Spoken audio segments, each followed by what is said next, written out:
Stock market में trade होने वाली एक कंपनी जिसका नाम है वेदांता लिमिटेड, एक काफ़ी बड़ी और दिग्गज कंपनी है जो कि मेटल सेक्टर में काम करती है। तो इसके पास में काफ़ी ज़्यादा खदानें हैं अलग अलग मेटल्स की, और इनको ओन करती है इंडिया में भी और इंडिया के बाहर भी, दोनों ही जगह। ये कंपनी के जो प्रोडक्ट्स होते हैं इंडिया में बिकते हैं, बाहर भी बिकते हैं। इसकी खदानें भी इंडिया में भी हैं, बाहर भी हैं।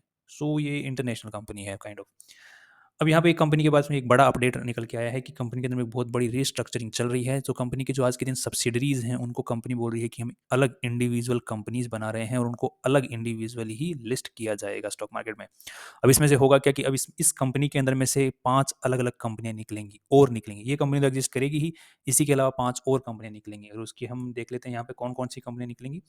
तो यहाँ पर डिटेल दी हुई है कंपनी ने कि Vedanta aluminium, Vedanta oil and gas, Vedanta base metal, Vedanta steel and ferrous material and Vedanta power, ये 5 कंपनियाँ और निकलेंगी।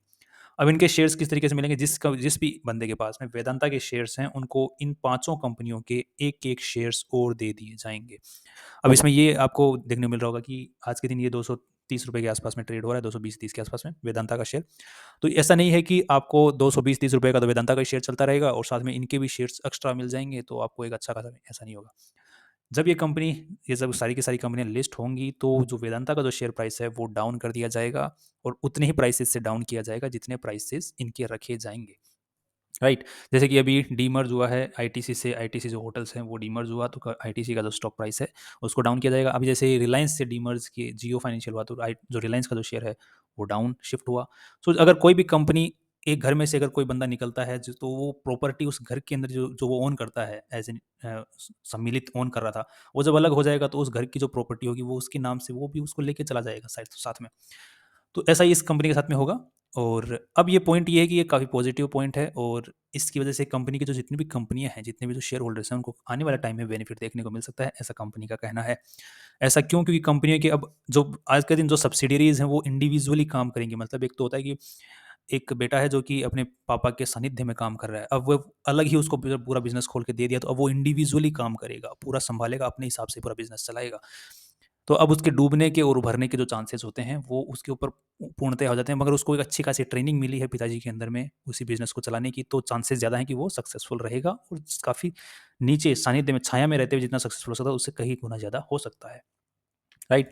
और अब इनके जो अलग-अलग सीईओज़, अलग-अलग सीएफओज़ सब अलग-अलग होंगे। आज के दिन तो वेदांता के जो सीईओ, सीएफओ थे वही इसको देख रहे थे सभी को। तो काफ़ी अच्छा मूव है, फ्यूचर के अंदर में ऐसा काफ़ी अच्छा बेनिफिट देखने को मिल सकता है। बट जो रिपोर्ट है यहाँ पर, इस रिपोर्ट के अकॉर्डिंग जो व्यू है वो डाउनवर्ड का है। क्यों डाउनवर्ड का है, उसके पीछे कुछ रीज़न्स हैं, अगर उनको हम लोग देख लेते हैं पहले तो। पहली चीज़ तो ये जो कंपनी लेके आ रही है, जो जो मूव है कि अलग होने करने का, इसके पीछे भी काफ़ी सारी हर्डल्स हैं, प्रॉब्लम्स हैं, इश्यूज़ आएँगे। अभी ये किस तरीके से, कहाँ-कहाँ, किस तरीके से, काफ़ी सा, क्योंकि एक स्टेप बाय स्टेप चलता है, काफ़ी सारे अप्रूवल्स लेने पड़ते हैं। तो यहाँ पर कंपनी की बोर्ड मीटिंग्स हुई जहाँ पर अप्रूव हुआ कि इस तरीके से हमको डीमर्ज करना है अपनी कंपनियों को और अलग कंपनियाँ खड़ी करनी है। उसी के पास में ये यहाँ पर आया है submission of scheme to the with the stock exchange. तो ये जो सेकंड माइलस्टोन है, यहाँ पर कंपनी पहुँची है अभी तक। अगला काम जो कंपनी करने वाली है वो एनसीएलटी के अंदर में इस जो स्कीम ऑफ अरेंजमेंट है इसको जमा करवाएगी, वहाँ से एनसीएलटी से अप्रूवल लेगी। उसके बाद में जो क्रेडिटर्स की जो मीटिंग होगी, एनसीएलटी के हिसाब से क्रेडिटर्स जो कंपनी को जो लोन दे रखा है, जिन कंपनियों ने, बैंकों ने, लोगों ने, इंस्टीट्यूशंस ने, उनसे पर अप्रूवल लिया जाएगा। तो वो अभी यहाँ पर बाकी है। तो ये बहुत इंपॉर्टेंट है अप्रूवल्स, ये इसमें बहुत टाइम लग सकता है और कई बार तो रिजेक्ट ही हो जाते हैं। सो फाइलिंग, और बाद में यहाँ पर अगला जो आएगा, filing company schemes petition with NCLT, again NCLT के साथ में अप्रूवल होगा, रिसिप्ट ऑफ एनसीएलटी ऑर्डर, और बाद में जो है एक्चुअल स्टॉक एक्सचेंज के अंदर में।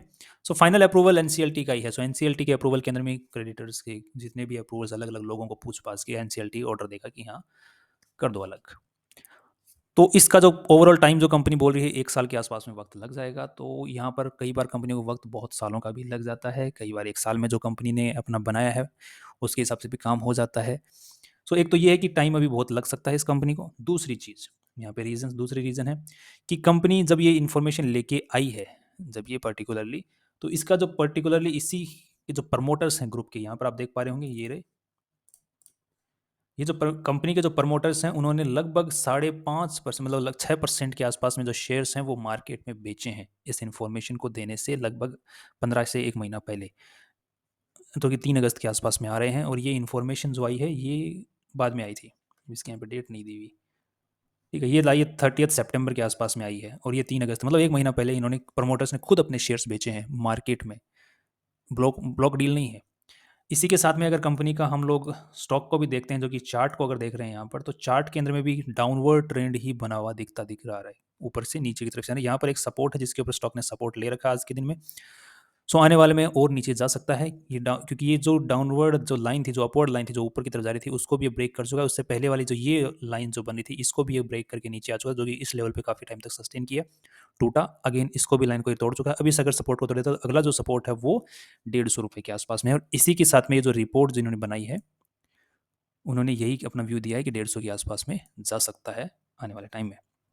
अब इसके पीछे और भी रीजंस हैं। कंपनी के ऊपर में जो ग्लोबल रेटिंग है, जो कि रेटिंग एजेंसीज होती हैं, वो देती हैं कि इस ये कंपनी को, कोई भी कंपनी अगर डेट देती है तो वो कितना सिक्योर है, क्या कंपनी डेट रीपे कर पाएगी। मतलब अगर कोई लोन पर देगा तो वो रेटिंग एजेंसीज रेटिंग देती हैं अपने हिसाब से, तो इन्होंने अपनी रेटिंग घटा दी है वेदांता को लेकर में। तो ये एक बहुत बड़ा न्यूज़ है जिसकी वजह से कंपनी को जो लोन होगा वो और महंगे में मिलने की उम्मीदें हैं, और लोगों को भरोसा जो है कंपनी से वो थोड़ा सा कम हो जाएगा। और ये जो रेटिंग है, ये S&P global rating cuts Vedanta resources credit rating, कि कंपनी के ऊपर में अब और भरोसा नहीं किया जा सकता है रिसोर्सेज को लेकर के। क्योंकि अब यहाँ पे एक रीज़न, इसका एक जो बड़ा रीज़न है, ऐसा क्यों कहा है, क्योंकि कंपनी के ऊपर में लोन बहुत ज़्यादा बढ़ गया है। अगर यहाँ पर हम लोग देख पाते हैं बैलेंस शीट के अंदर में, तो ये देखिए यहाँ पर जो लेटेस्ट रिजल्ट है जो मार्च 2023 का, उसके अकॉर्डिंग कंपनी के जो रिजर्व्स हैं वो सिर्फ 40,000 करोड़ के हैं, जबकि जो लोन है वो 66,000 करोड़ का है। ऐसा इससे पहले 2015 के अंदर में हुआ था, जब कंपनी का लोन जो है रिजर्व से ऊपर पहुंचा था, बाकी इतना बड़ा डिफरेंस नहीं था।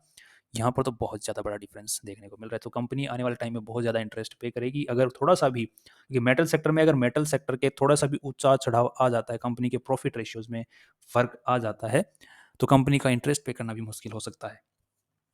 तो लोन चुकाना तो बहुत अलग बात है, कंपनी को और लोन लेना पड़ सकता है। तो ये एक बड़ा कंसर्न है, और ये कंपनी की खुद का ही खेल की वजह से ये कांड हुआ है।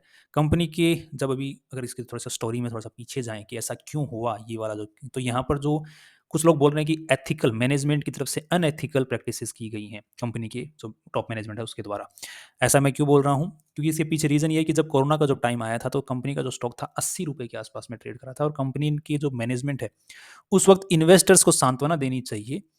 जबकि उस वक़्त इन्वेस्ट जो टॉप मैनेजमेंट है, उन्होंने क्या किया, उन्होंने बोला कि हम जो कंपनी को डीलिस्ट करवाना चाह रहे हैं, सारे के सारे शेयर्स को 80 रुपए के आसपास में खरीदना चाह रहे हैं, और इसके बाद में इसको डीलिस्ट करना चाह रहे हैं।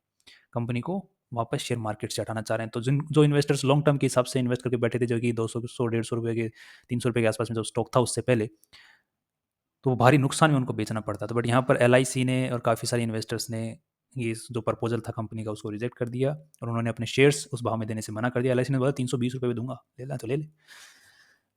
तो उसके बाद में वो डील कैंसल हो गई, तो वहाँ पर मैनेजमेंट को काफ़ी अच्छा खासा एक धक्का फील करने को मिला। उसके बाद में मैनेजमेंट के पास में उस वक्त इतने टोटल नंबर ऑफ शेयर्स इतने थे नहीं जिसके सेबी रूल्स के अकॉर्डिंग वो डीलिस्ट कर पाएँ।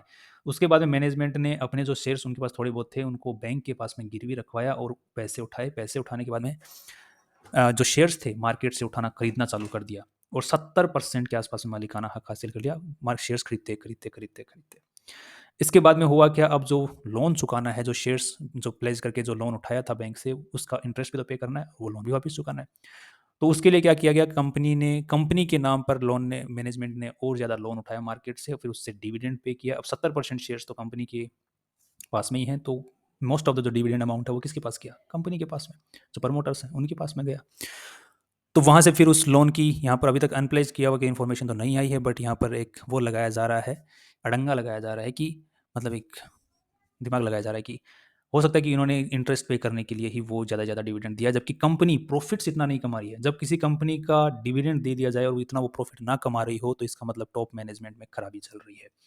क्योंकि डिविडेंड तभी पे किया जाता है मोस्टली जब कंपनी प्रॉफिट कमा रही हो, या फिर काफ़ी अच्छे खासे प्रॉफिट में हो। जो एक्स्ट्रा मनी होता है उसको इन्वेस्टर्स के अंदर में बांटा जाता है। यहाँ पर कंपनी लोन उठा करके डिविडेंड पे कर रही है खुद के फ़ायदे के लिए, प्रमोटर्स खुद के फ़ायदे के लिए डिविडेंड पे कर रहे हैं। ऐसा जो है बैलेंस शीट है उसको देख करके लगता है, जिसकी वजह से कंपनी का जो टोटल ओवरऑल जो लोन है वो बढ़ गया है। कंपनी के रिजर्व्स काफ़ी खतरे में आ गए हैं, और कंपनी के जो फ्यूचर प्रॉफिटेबिलिटी है उसके ऊपर भी असर देखने को मिल सकता है, जो कि अगर आप लोग देखेंगे यहाँ पर ध्यान से क्वार्टरली रिजल्ट्स के अंदर में आपको फील भी होगा। अभी जून का जो 2023 का जो रिजल्ट है उसके अकॉर्डिंग 33,000 करोड़ की यहाँ पर सेल हुई, जबकि लास्ट ईयर 38,000 करोड़ की सेल हुई थी। तो यहाँ पे सेल में भी अच्छा खासा फर्क है, मतलब बिक्री अच्छी नहीं हो रही है कंपनी की। उसी के साथ में अगर आप प्रॉफिट्स के ऊपर ध्यान देंगे, तो प्रॉफिट्स जो हैं वो आधे हो गए हैं लगभग। सो ये एक टॉप मैनेजमेंट का ग्रीड, अगर हम इसको बोल सकते हैं, ग्रीड को चलते हुए कंपनी की ऐसी तैसी हुई है। और उसी के साथ में अभी ये डीमर्जर वाली न्यूज़ आई है और कंपनी की जो S&P ग्लोबल ने रेटिंग भी डाउन कर दी है और कंपनी के ऊपर में काफ़ी थोड़ा खतरा मंडरा रहा है। तो डीमर्जर वाली न्यूज़ जो है पॉजिटिव है, बट आने वाले टाइम में इसमें काफ़ी अड़ंगे भी देखने को फ़ील करने को मिल सकते हैं। सो ओवरऑल अगर थोड़ी-सी शॉर्ट टर्म या थोड़े-से लॉन्ग टर्म के अंदर में भी देखा जाए, 1 साल से थोड़ी-सी ज़्यादा में टर्म में देखा जाए, तो कंपनी का स्टॉक थोड़ा-सा डाउनवर्ड जा सकता है बिकॉज़ ऑफ दैट। ऐसा इस पूरी रिपोर्ट के अंदर में लिखा हुआ है। अब यहाँ पर कंपनी जो इंडस जो सब्सिडरीज़ हैं, जो कि डीमर्ज हो रही हैं, अगर उनकी बात करते हैं यहाँ पर, तो वेदांता एल्यूमीनियम की अगर बात करते हैं, तो पिछले साल 2022 के अंदर में इसने 52,000 करोड़ रुपए की सेल की थी। 50,000 करोड़ की सेल की थी, 2023 में 52,000 करोड़ की सेल की है। बट प्रॉफिट्स अगर आप यहाँ पर देखेंगे, EBITDA, earnings before interest and tax, तो यहाँ पे 15,000 करोड़ रुपए का था, इस साल केवल इतना ही रह पाया क्योंकि कंपनी के जो मार्जिन्स हैं वो बहुत ही कम हो गए। इंटरनेशनल में मेटल्स के जो प्राइसेस हैं वो काफ़ी वॉलेटाइल हैं, तो कंपनी के प्रॉफिट्स में इसी चीज़ को देखते हुए जो S&P ग्लोबल है उसने अपनी रेटिंग खराब की है। ये तो एल्यूमिनियम के सेक्टर की बात होगी। इसी के साथ में Vedanta oil and gas already diminishing market है, उसका अगर बात कर लेते हैं, तो यहाँ पे 12,000 करोड़ से सेल की, इस साल 15 से सेल बढ़ी, बट यहाँ पे जो प्रॉफिट्स हैं वो भी बढ़े हैं बिकॉज ऑफ जो कॉन्फ्लिक्ट चल रहे हैं, Ukraine Wars and all that, जिसकी वजह से मैक्सिमम जो सप्लाई है वो इंडिया से ही जा रही है। सो उसकी वजह से यहाँ पे प्रॉफिट्स अपने को देखने को मिले हैं, बट ये एक डिमिनिशिंग सेक्टर हम सब जानते हैं, ऑयल एंड गैस वाला। गैस तो फिर भी रहेगा, ऑयल की बात कर रहे हैं। दूसरा पावर बिजनेस, यहाँ पे सेल बढ़ी है बट जो प्रॉफिट्स हैं वो लगभग 50% से भी ज़्यादा से कम हो गए हैं। 50% ज़्यादा नहीं, लगभग 30% से कम हो गए हैं। वेदांता स्टील एंड फेरस, ये वाला जो सेक्टर है, इसके अंदर भी सेल बढ़ी है, बट जो प्रॉफिट्स हैं उनको आप देखिए बहुत भयंकर तरीके से कम हो गए हैं। साथ में ही ये इसको अगर हम लोग देख लेते हैं, यहाँ पर जो प्रॉफिट्स हैं वो सेल बढ़ी है, प्रॉफिट्स बढ़े हैं। तो ये कौन सा है? बेस मेटल, जिसमें हम लोग जो नॉर्मल जो मेटल्स होते हैं, जो जैसे जिंक वगैरह हो गया, सो वो बेस मेटल्स हैं, उनके अंदर में भी सेल है। तो यहाँ पर पर्टिकुलरली जो कंपनी डीमर्ज हो रही है, उनमें से जो सब्सिडीज डीमर्ज हो रही हैं, उनमें से केवल एक कंपनी है जो कि प्रॉफिटेबिलिटी की तरफ इशारा कर रही है कि फ्यूचर में भी प्रॉफिटेबल रह सकती है। तो वो है ये एक वेदांता बेस मेटल, जिसके अंदर में मैं बैट करना पसंद करूंगा। बाकी जो भी कंपनियां डीमर्ज हो रही हैं वो ऑलरेडी प्रॉब्लम से गुजर रही हैं, उनके प्रॉफिट मार्जिन्स काफ़ी भयंकर तरीके से हिट हुए हैं। तो डीमर्ज होने के बाद में भी हमें इतना कुछ बेनिफिट डीमर्ज जो कंपनी है उनसे अंदर देखने को मिलने के चांसेस कम है। अब फ्यूचर में क्या होता है उसकी बात अलग है, बट अभी जो सामने है वो आपके सामने है, राइट। अब यहाँ पर जो लोन लिया गया है वो अलग अलग सब्सिडरीज के ऊपर में ओवरऑल लिया गया है। तो अब पूरा का पूरा जब रिस्ट्रक्चरिंग होगा, जब कंपनियां अलग होंगी, तो पता चलेगा कि कौन सी कंपनी के हाथे में कौन सा कितना लोन चढ़ा है, क्या-क्या मतलब उनकी वैल्यू बची हुई है। वो तो डीमर्ज होने के बाद में ही हमें पता चलेगा। उस वक़्त हम उन पर्टिकुलरली रिसर्च करेंगे उन कंपनियों की, कि इन डीमर्ज कंपनियों में से कौन-सी कंपनी फ्यूचर के हिसाब से उठाने लायक है वेदांता की। और जो वेदांता खुद अपने आप में कंपनी है, उसने खुद ने बोला कि मैं भी अपने अंडर में कुछ कंपनियों को ओन करूँगी, जो कि उन्होंने इन्फॉर्मेशन दी है, जो कि ये हैं हिंदुस्तान जिंक, जो कि ऑलरेडी एक्जिस्टिंग कंपनी है, जो कि चल रही है। सेमीकंडक्टर्स वाला जो बिज़नेस है वो मैं खुद वेदांता के अंडर में ही चलेगा, तो ये भी कंपनी आई नहीं है, आएगी। डिस्प्ले वाला, ठीक है, और वेदांता स्टेनलेस एंड स्टील। सो ये जितनी भी कंपनीज हैं, ये भी कुछ इतना कुछ खास आज के दिन कर नहीं रही है। सो ओवरऑल अगर आज के हिसाब से देखा जाए तो वेदांता की बैंड बजी हुई है और फ्यूचर में पोटेंशियल है। और दूसरी चीज़, कंपनी मेटल सेक्टर में है, जो कि एक नॉन रिन्यूएबल सेक्टर है। ठीक है।